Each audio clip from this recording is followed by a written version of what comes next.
नमस्कार, आप देख रहे हैं सुप्रभात न्यूज एमपी और मैं हूं आपके साथ महक कपूर। आइए नजर डालते हैं 25 फटाफट बड़ी खबरों की ओर। इससे पहले न्यूज को कहां से देख रहे हैं आप हमें कमेंट करके जरूर बताएं। प्रधानमंत्री मोदी आज सिंधिया स्कूल की स्थापना दिवस समारोह में लेंगे भाग। प्रधानमंत्री नरेंद्र मोदी आज शनिवार को सिंधिया स्कूल की स्थापना दिवस समारोह में मुख्य अतिथि के रूप में शामिल होंगे। आज शाम लगभग 4:30 पर ग्वालियर पहुंचेंगे और 2 घंटा रुकेंगे। उनका आगमन एयरपोर्ट से कार्यक्रम स्थल तक हेलीकॉप्टर से होगा और प्रस्थान सड़क मार्ग के जरिए करेंगे। ग्वालियर दुर्ग स्थित सिंधिया स्कूल के समारोह में पीएम का भव्य स्वागत होगा और माधव अवार्ड भी पीएम के हाथों दिलाया जाएगा। मध्य प्रदेश में सरकारी स्कूलों में दशहरे की 3 और केंद्रीय विद्यालयों में 10 दिन की छुट्टी।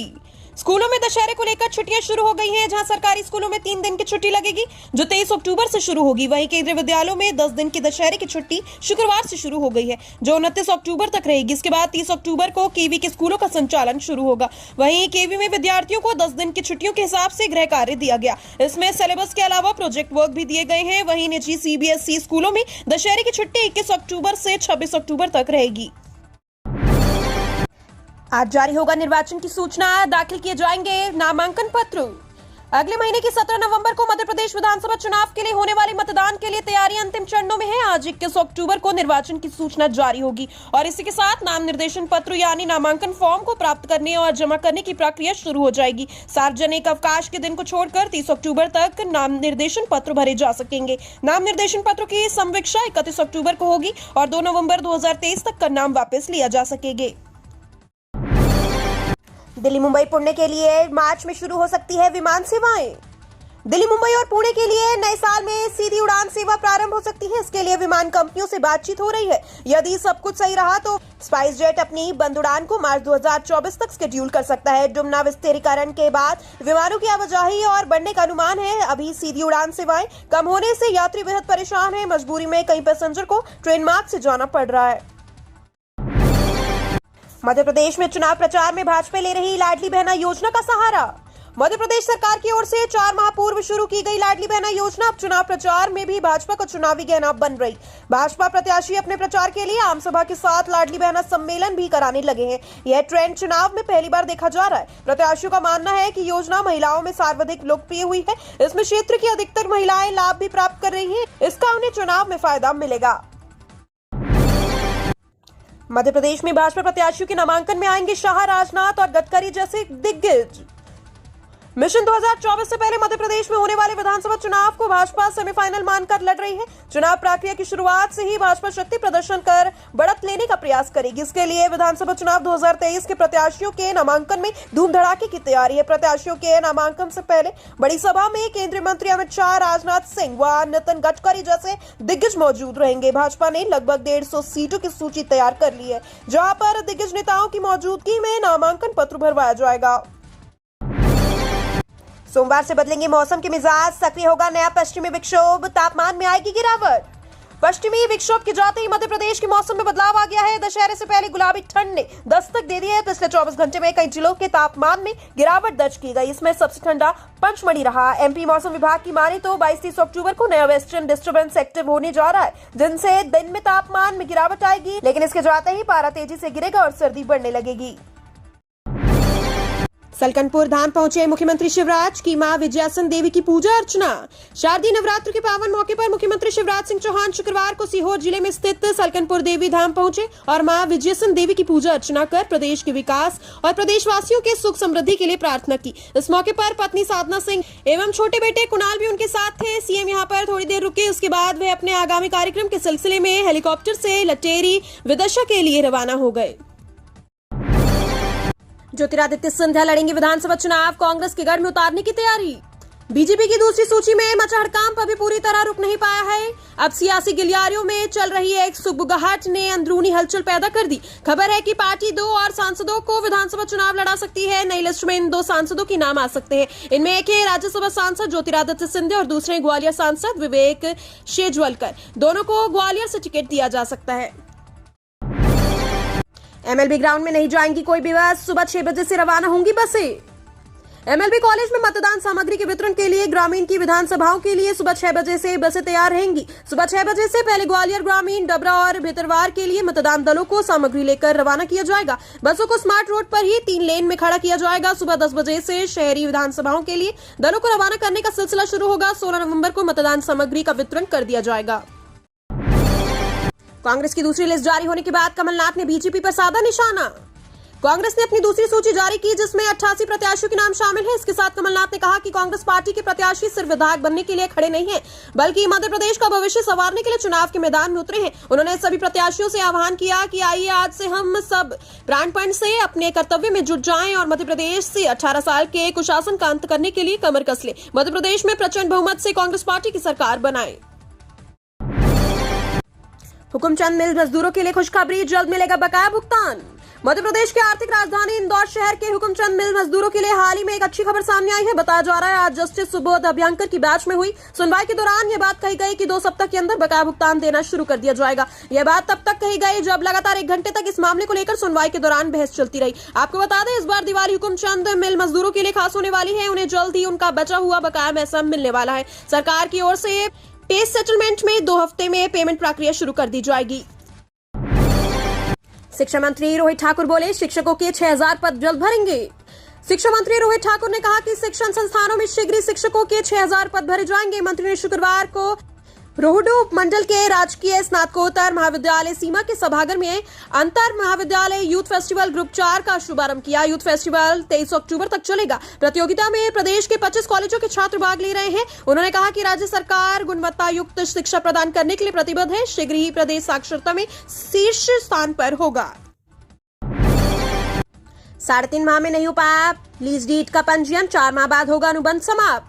नगर निगम में सबसे महत्वपूर्ण कामों विभाग कहे जाने वाला संपदा शाखा में विभागीय दायित्व को लेकर अधिकारियों के बीच मची खींचतान का खामियाजा नागरिकों को खासकर लीजधारियों को भुगतना पड़ रहा है। दरअसल संपदा शाखा में पिछले माह से प्रभारी बनने के लिए खींचतान चल रही है। एक एक करके अधिकारियों को संपदा का प्रभार दिया गया और कुछ दिन बाद ही प्रभार वापस ले लिया गया। स्मार्ट सिटी की तोड़फोड़ और नाला टैंपिंग में घोटाला, कांग्रेस सरकार बनी तो होगी जांच। चुनावी मौसम में कांग्रेस ने शिवराज सरकार के साथ भाजपा की नगर निगम पार्षद को भ्रष्टाचार के मुद्दे पर घेरने की कोशिश की। कर्नाटक की तर्ज पर नारा बुलंद करते हुए कांग्रेस ने कमीशन खोरी का आरोप प्रदेश सरकार और नगर निगम परिषद पर लगाया। गुरुवार को कांग्रेस के राष्ट्रीय प्रवक्ता चरणजीत सप्रा ने पत्रकार वार्ता में कहा कि प्रदेश में तो 18 वर्ष से भाजपा की सरकार है, लेकिन इंदौर में 21 वर्ष से नगर निगम भाजपा की है। प्रदेश के साथ इंदौर में तमाम विकास योजनाओं में 50% तक कमीशन लेकर भ्रष्टाचार किया जा रहा है। कलेक्ट्रेट में जमा होंगे दक्षिण पश्चिम और गोविंदपुरा विधानसभा क्षेत्र के नामांकन। जिले में विधानसभा चुनाव के विधायक प्रत्याशियों के नामांकन लेने की तैयारियों को जिला प्रशासन द्वारा लगभग पूरा कर लिया गया है। जिले की दक्षिण पश्चिम और गोविंदपुरा विधानसभा क्षेत्र के प्रत्याशियों के नामांकन कलेक्ट्रेट स्थित एडीएम कार्यालय में लिए जाएंगे। इसके अलावा अन्य 5 विधानसभा क्षेत्र के प्रत्याशियों के नामांकन एसडीएम कार्यालयों में आरओ द्वारा लिए जाएंगे। बता दें, नामांकन की प्रक्रिया निर्वाचन आयोग द्वारा तय की गई तारीख आज से शुरू हो जाएगी और 30 अक्टूबर तक जारी रहेगी। भोपाल दर्शन के बाद दीवार पर उकरे प्रकृति के रंग भरे संदेश।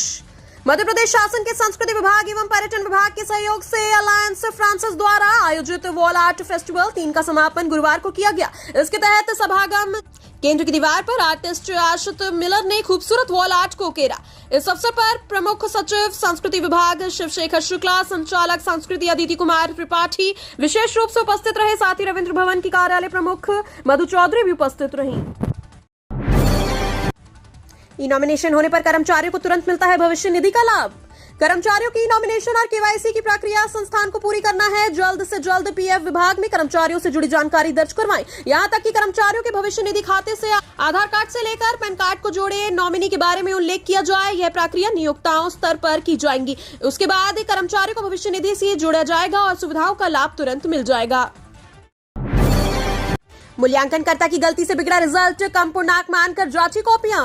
मास्टर इन जर्नलिज्म का परीक्षा परिणाम जारी करने में गड़बड़ी सामने आई है। विद्यार्थी की शिकायत के बाद देवी अहिल्या विश्वविद्यालय ने कॉपियां जांचने में मूल्यांकनकर्ता की गलती मानी। 100 की बजाय 60 पूर्णांक में से विद्यार्थियों को अंक दिए गए। अब विश्वविद्यालय प्रशासन पूरे रिजल्ट पर परीक्षा समिति से राय लेगा। वैसे अधिकारियों ने 2 विषय का रिजल्ट दोबारा तैयार करने का फैसला लिया है। साथ ही रिजल्ट में संशोधन कर घोषित कर दिया जाएगा। कांग्रेस ने शिवराज सरकार पर लगाया मध्य प्रदेश की अर्थव्यवस्था चौपट करने का आरोप। कांग्रेस ने आरोप लगाया है कि मध्य प्रदेश में भाजपा वाली शिवराज सिंह सरकार ने 18 सालों में अर्थव्यवस्था खस्ताहाल हुई है। प्रदेश में 40 लाख युवा बेरोजगार है, महंगाई से बुरा हाल है और कर्ज बढ़ गया है और चारों तरफ भ्रष्टाचार का बोलबाला है। अखिल भारतीय कांग्रेस कमेटी की राष्ट्रीय प्रवक्ता सुप्रिया श्रीनेत ने एक प्रेस कॉन्फ्रेंस में कहा कि इस बार मध्य प्रदेश विधानसभा चुनाव में कांग्रेस को प्रचंड बहुमत मिलेगा, क्योंकि जनता अपने अधिकार की चोरी का बदला लेगी। हाईकोर्ट बार एसोसिएशन के चुनाव 22 नवंबर को, उसी दिन जारी होगा परिणाम।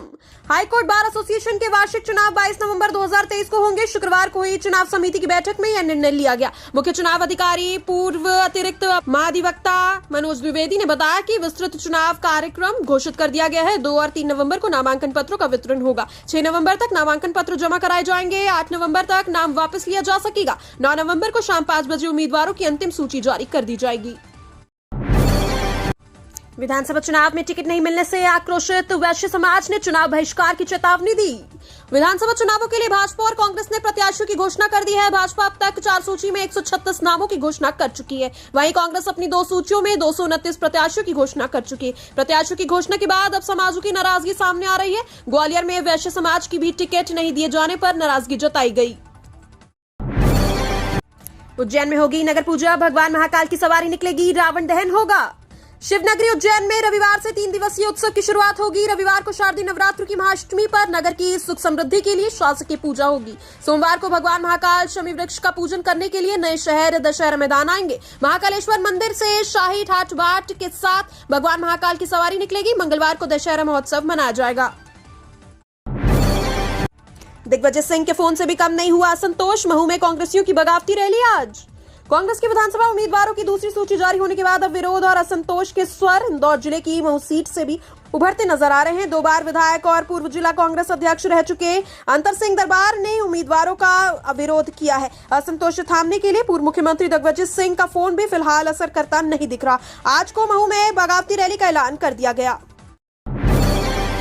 इंदौर में सोना 61,000 रुपए पार और चांदी के दाम 73,000 रुपए पर।